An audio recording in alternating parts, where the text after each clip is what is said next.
Rockies right there.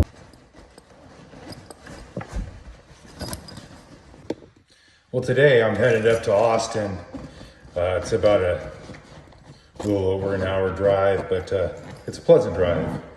And what's in Austin today? Well, today is a real estate seminar. I'm always up for a little bit of continuing education. Today we're gonna drive up to the city up north and get educated and see if there's any new information out there that maybe a different way of thinking, maybe a different way of real estate investing that I'm not privy to. Let's hit the road. Here we go. I headed on out. It's another beautiful day. It's going to be a smoker. Yesterday it's been 100 plus degrees, which is all right. I love the sun. I love the heat.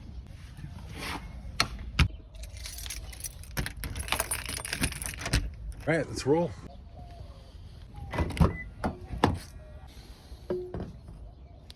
My mobile office.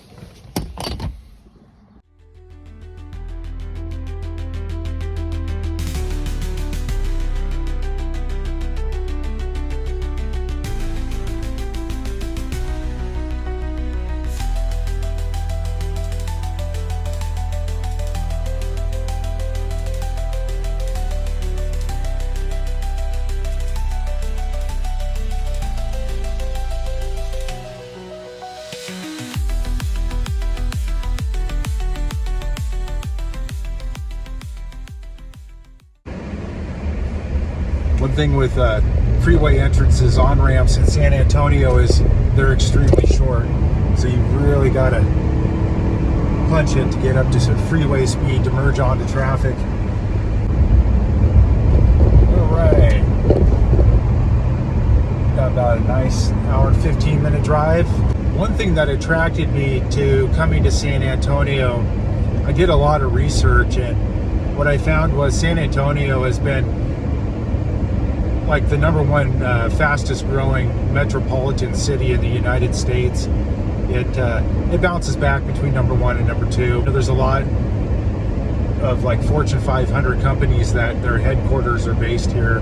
There's like 4 military bases surrounding San Antonio, which all that to me and all my research has led me to believe if there is a major economic downturn, San Antonio is kind of like the Seattle area in that sense, where it won't feel the hit as much as other parts of the country just because of all the employment that is constantly here. But everywhere you go nowadays, you're driving around San Antonio, all you see is new construction. Here, check this out. So this is what you see, the freeways being built, the overhead freeways. They're tiering the freeway system, so they're going to have an upper deck and a lower deck. But this is, I'm on an interstate called 35. But there's multiple freeways that loop around San Antonio. No matter where you're at in San Antonio right now, you cannot escape the massive growth that is happening in this area. They must be projecting millions of people flooding in here. And the traffic congestion around rush hour, it's pretty typical to what right now in San Antonio, what you're going to find in places like Seattle and Portland, and maybe not as much as LA or New York, but it's getting up there. But all this infrastructure they're building will definitely relieve that or keep it the same moving forward. You can get from one side of town without rush hour in San Antonio. The freeway systems right now are very efficient. Now during rush hour, that's going to be like an hour and a half, so a big difference there. But hopefully with all this new concrete they're laying down and beams they're throwing up, everything will flow like water. Here you can see the opposite flow of traffic and the congestion that's already built up. A lot of this is due to road construction. It's the middle of the day, not even noon yet. But it's hot, man. I'll tell you, it's 10:30 in the morning, and it is 90 degrees already.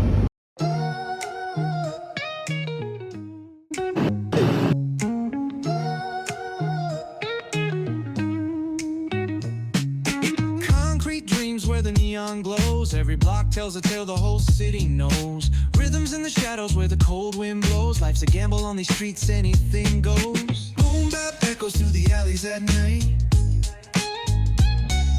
Soulful samples lift the darkness to light. Okay, kids, we're heading into a town that's in between San Antonio and Austin. Very famous town for country music or rock music, music in general. The famous Green Hall here is located here, and it's kind of a cool place to go check out. Definitely a piece of rock and roll and music history, country music history in general. Highly recommend taking a look at it. You know, go there, have a cold one if you drink, have a Coke if you don't. But check out the old hall, check out the stage. It's pretty simple, but you could really feel the energy.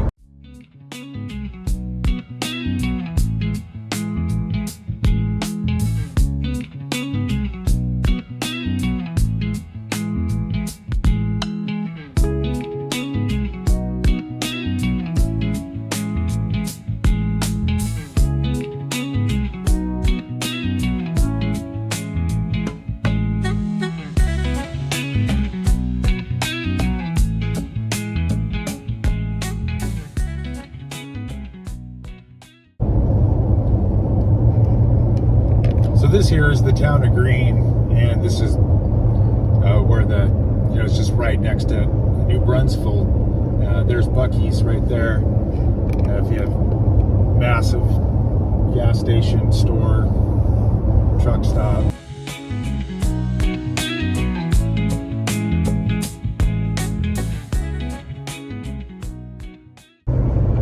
Years ago, my dad took a job transfer and took over the southern territory of the United States, southern and eastern territory, and so they located and moved to San Antonio here for a couple years. I like this area. It's green.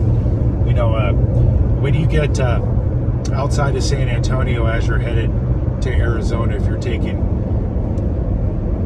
Highway 10 or Interstate 10 out that way, it's literally just dirt and sagebrush, and then you see that terrain all the way literally until you get to California. You might get some cactus in Arizona, and maybe some Joshua tree, but literally it is the exact same terrain from just outside of San Antonio all the way to California in the Southwest. So it gets really boring, and what I love about San Antonio is it sits up higher, and it's very green, it's very lush. So if you see all around, we are, 90, 100 degree days, and, it's green. And we do get a fair amount of rain because we are close to the Gulf of America and Corpus Christi, and so all that, rainwater, comes up, moves up throughout the state. But isn't it pretty?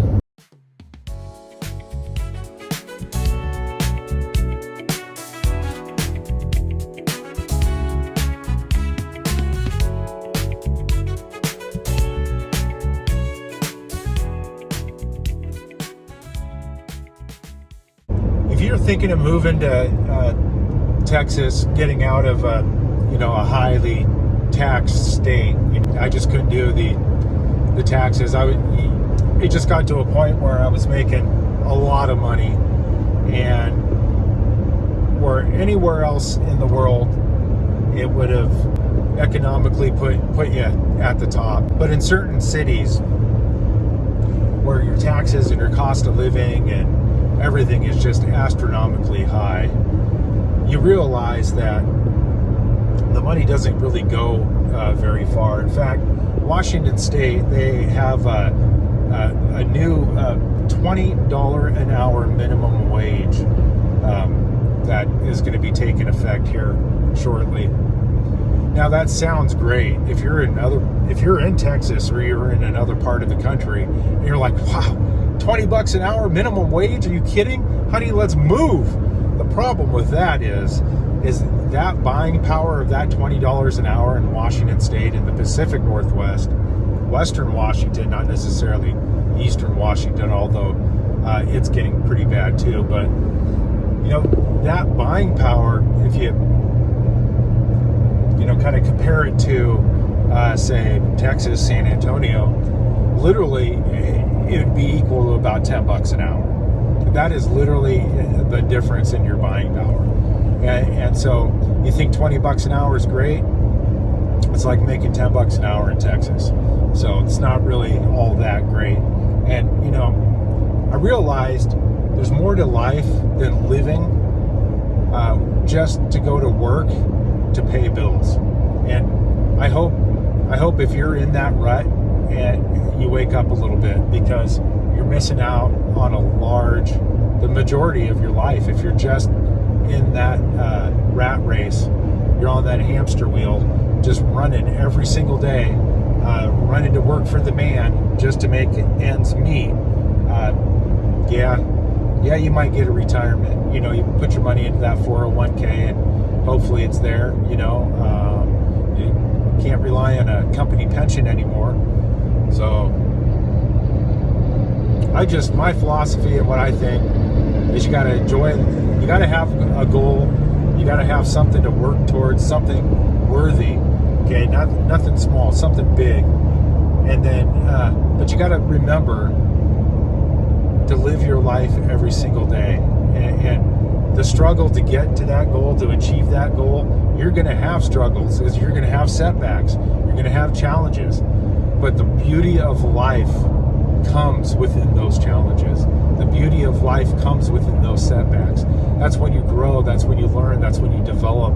And really you understand who you are, what you're capable of, and what you're actually meant to accomplish in this life here on this planet. So, you know, don't ever shy away from going out and chasing a dream or chasing a big goal, because you're afraid of the hard work and you're afraid that you might fail. You're afraid that you might experience challenges, because I'm going to tell you, you will.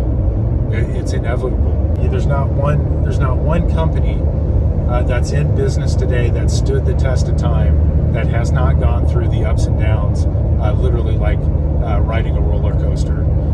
But you got to be consistent and you got to stay committed and focused on that main objective.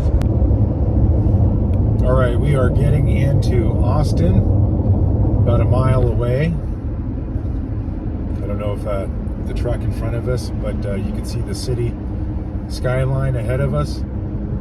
Now, if you are from the Pacific Northwest and you're thinking about relocating to Texas or San Antonio or Austin, you know, if you're from like, let's say North Seattle area, Green Lake, you know, Wallingford, Fremont, you'd probably really dig Austin. It's almost the same vibe as that area. If you're not into that kind of vibe, you're probably going to like San Antonio a little bit more. But it is a really, really cool city. It is very expensive to live. I mean, it's not almost near Washington, but it's getting close. It's funny to see the cost of living difference just an hour away, but driving from San Antonio to Austin would be similar to driving from downtown Seattle to downtown Tacoma.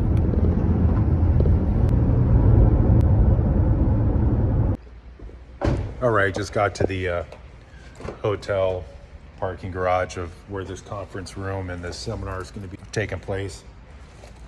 So now we go learn. Just leaving the real estate workshop seminar. You know, I've been in construction and my whole life, you know, in and out, and working jobs and growing up with contractors and family members, and then also, you know, fixing and flipping houses myself, you know, over the years. You always think you got it figured out, but I'll tell you what, today just proved it. There's always more than one way to skin a cat, and usually a more efficient way. I'm so glad I took the time to come out and just listen, learn something new, and now go back and implement it.